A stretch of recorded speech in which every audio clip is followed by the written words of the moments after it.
Volvemos con la parte 4 de la clase 20. Acá nos dedicamos a los sistemas elásticos compuestos, cuando hay más de un resorte actuando o más de una fuerza elástica actuando sobre el mismo cuerpo. En la práctica tienen para trabajar los problemas 2, 12 y 13. Quizá llame la atención que el problema 2 al principio ya es de este grado de dificultad, no es de los sencillos, pero bueno, no están ordenados de sencillo a complejo, están salteados. Problema 2, 12 y 13 tienen que ver entonces con estas ideas. Y es que hay dos o más fuerzas elásticas en distintas situaciones. Yo acá armé un ejemplo que se parece, bueno, es el problema 13 básicamente. Una masa sujeta por dos resortes que la tironean a izquierda y derecha con sus extremos fijos en un par de paredes.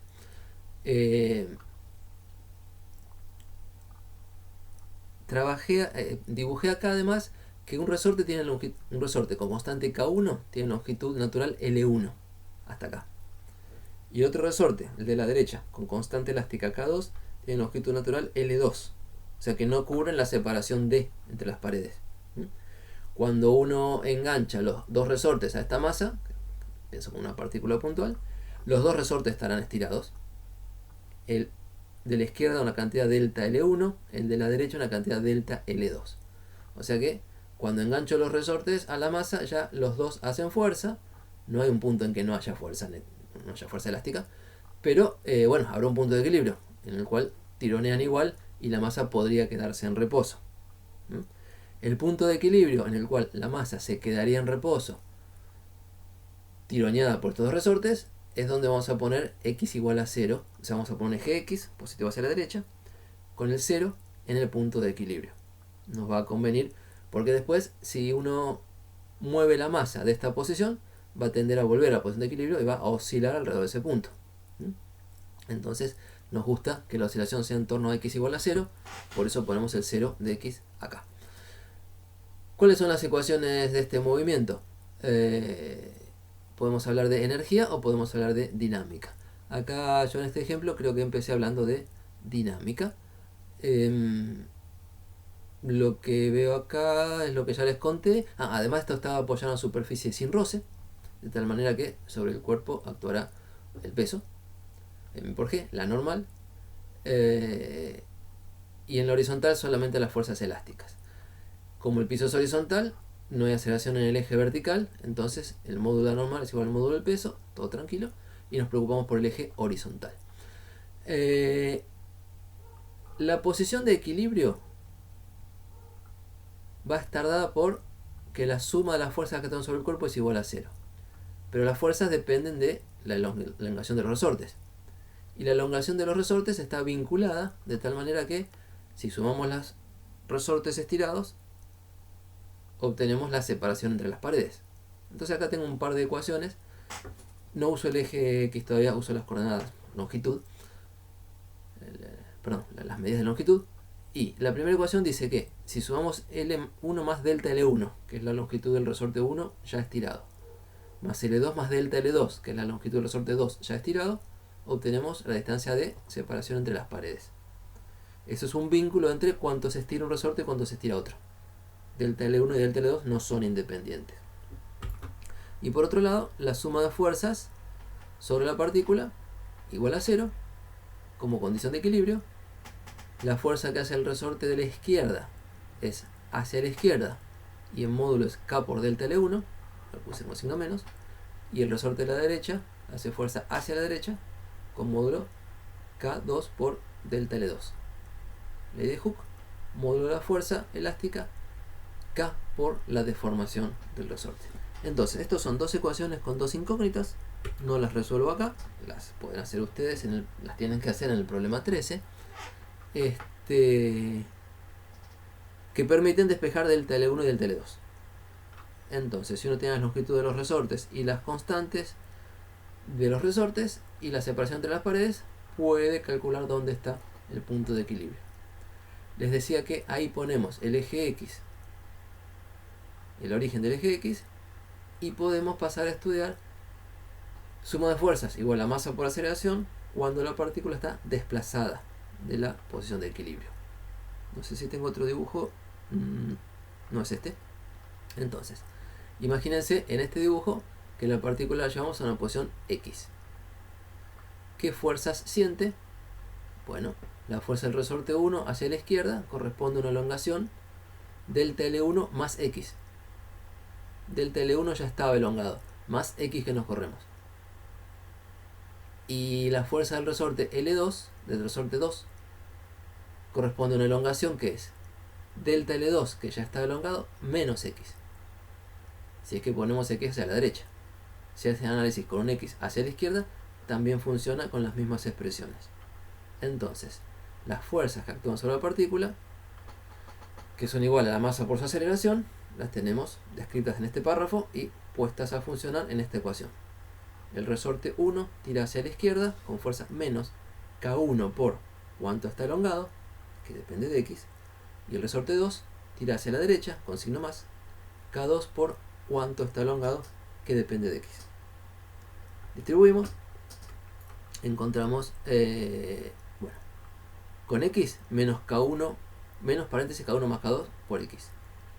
Y los otros términos constantes son menos K1 por delta L1 y más K2 por delta L2, perdón que acá no dice, y esta parte suma 0. La misma condición de equilibrio nos decía que lo que está acá es la suma de fuerzas sobre el resorte sobre la partícula cuando está en el punto de equilibrio. Eso daba 0, tal cual lo tenemos escrito acá todavía, con delta L2 bien escrito completo. Entonces, por haber elegido el eje X en la posición de equilibrio del sistema tironeado, es que esto salió limpio. Si hubiéramos elegido el eje X empezando en la pared de la izquierda o cualquier lugar que se nos ocurra, esto hubiera salido más una constante. Si sale más una constante, ya saben el truco de hacer el cambio de variables, llevar X a un X moño en la posición de equilibrio y recuperar la forma de movimiento armónico simple, de ecuación diferencial de movimiento armónico simple. En este caso, insisto, lo logré de una porque elegí el eje X adecuado, con el origen en la posición de equilibrio calculada antes. Bueno, es un movimiento armónico simple entonces. ¿Cuánto vale omega cuadrado? Omega cuadrado es lo que multiplica a X cuando despejamos del lado izquierdo la aceleración limpia. O sea, hay que pasar m dividiendo. Entonces, pasando m dividiendo, vemos que la aceleración es igual a menos K1 más K2 sobre m por X. K1 más K2 sobre m es la frecuencia angular al cuadrado. Y de ahí rescatamos, bueno, que la frecuencia angular es la raíz cuadrada de esto, que es algo que les pide el problema 13. ¿Sí? Y luego, a partir de ahí, estudian la cinemática con las soluciones. O sea, si les dan condiciones iniciales, por ejemplo, en el punto de equilibrio, cuando el reloj marca 0, la masa tiene tal velocidad. Buenísimo, conocemos la energía mecánica del movimiento, conocemos la amplitud, y la fase inicial corresponderá a que cuando t es igual a 0, la posición sea 0. Bueno, ustedes lo trabajan. Si usan coseno, necesito que la fase inicial sea pi sobre 2, para que el coseno de pi sobre 2 valga 0. Si usan seno, ponen fase inicial 0, porque el seno de 0 ya es 0, etc. O sea, estoy pensando en las preguntas del problema. Pero una vez que rescató la frecuencia angular del planteo de dinámica, ya sabe en la forma del movimiento oscilatorio cuánto vale omega, y le falta determinar cuánto valen A y cuánto valen phi a partir de condiciones iniciales. Una vez que lo hacen, tienen la posición en función del tiempo, la velocidad en función del tiempo, que es la derivada de esto, y la aceleración en función del tiempo, que es la derivada segunda de esto, y tiene herramientas para contestar todo lo que preguntan en los problemas. Por otro lado, antes de dejar, podemos hacer un análisis energético también. Acá se me ocurrió, no sé si complica, usar un eje X con el origen en la pared izquierda y decir, si la partícula está en una posición X respecto de esta pared, ¿qué energía potencial tiene? Bueno, depende de cuánto están estirados los resortes. En esta posición, el resorte 1, el de la izquierda, está estirado X menos L1. La energía potencial será un medio de K1 por paréntesis, x menos L1 al cuadrado. ¿Y el resorte 2 cuánto está estirado? Bueno, la longitud natural era L2, la posición, o sea, la coordenada en este eje X de la posición de longitud natural del resorte 2 es D menos L2, o sea, D para ir hasta la pared, menos L2 para volver a esta posición de longitud natural, y de ahí a X hay que hacer la resta para ver cuánto está estirado. Nos da D menos L2 menos X. La energía elástica debida al resorte 2 es un medio de K2 por esta distancia o esta elongación al cuadrado. Lo tengo escrito acá. Y esa es la energía elástica total debida a dos resortes.